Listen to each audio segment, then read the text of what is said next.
Daffodils and crocuses are popping up in garden beds all around our area. Delightful as they are, they have nothing on the amazing display at this year's Phipps Spring Flower Show. Doug Oster got to take a tour of the new show and shares some of the beauty and the backstory of what you'll see there. Welcome to Phipps Conservatory and Botanical Gardens. We are here to see the Spring Flower Show, but before we get started, this is my secret weapon. This is display horticulturist Laura Schock, and when I don't know the answer to a question, you're the one that gets it, right? Yes. And so tell me the theme of the show. Canopy of Color is the name of our show for our Spring Flower Show 2021. Last year, this was in place, right? Yes, we had it all in place, ready to go for all our visitors, and here comes the pandemic. So we had to shut down for a while. So we enjoyed it, but our visitors could not. Tell me about these guys here, and I see that they're flying a kite. Flying kites. So when they're not hibernating, they're out flying kites or, you know, frolicking in our winter shows. But yes, we have them out for spring this year. Oh, good. They came out of hibernation. Yes. And as always in the spring show, we get an early look at all this beautiful color. Even through your mask, you can smell all the fragrance in here. You know what? As soon as we walked in the conservatory, you could just smell spring. Yes. Now, this is, when I talk spring show, I think whimsy. That's whimsy. Look at that thing. Yes. We have these colorful rain chains, they're called. So anything that comes from up above, we pipe water up and it goes down and it gets recirculated. So we just made them out of colorful pots. Here we've got umbrellas and it's raining. It's raining. Spring showers. Spring and pansies, and Yeah. that's a remarkable pansy there. That one's called Blueberry Thrill. We just love it because it's like a combination of purple and blue. This is Nemesia, blood orange. It's just like the morning sun is just beautiful on this right now. I feel like I'm in a tropical rainstorm. It's wonderful.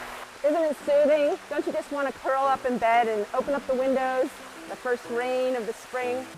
Before we made it to here, you said people were mesmerized by this. I am mesmerized by this.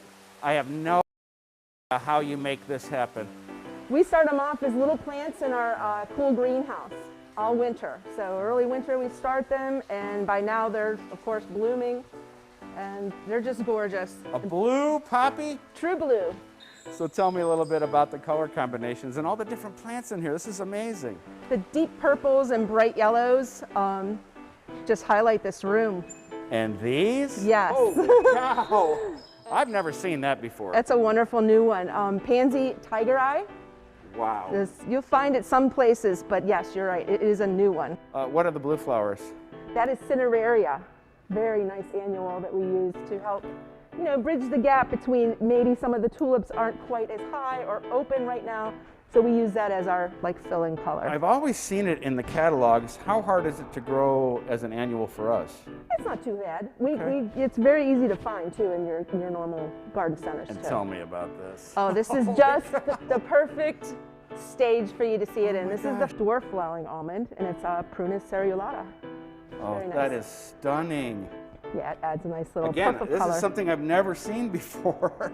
Oh, and tell me about these. These are little English daisies called Bellus perennis, and it's a bellissima red. Very cute little button flower. And that's the perfect name for it because that red is just bellissimo. Bellissima.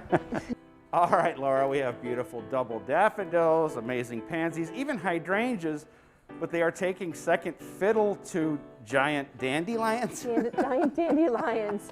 You know how when you were a kid and you'd blow on a dandelion when it was gotten to this stage, and the seeds would go off and make other plants, and you made a wish.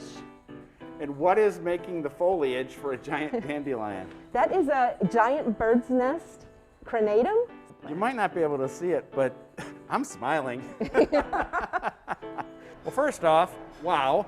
Yeah. Secondly, what should guests know when they want to visit? Guests should know that they're supposed to call and get reservations to make a spot, and that we're following all protocols for safety. So we want to keep our guests safe. Safety distance, masks are required.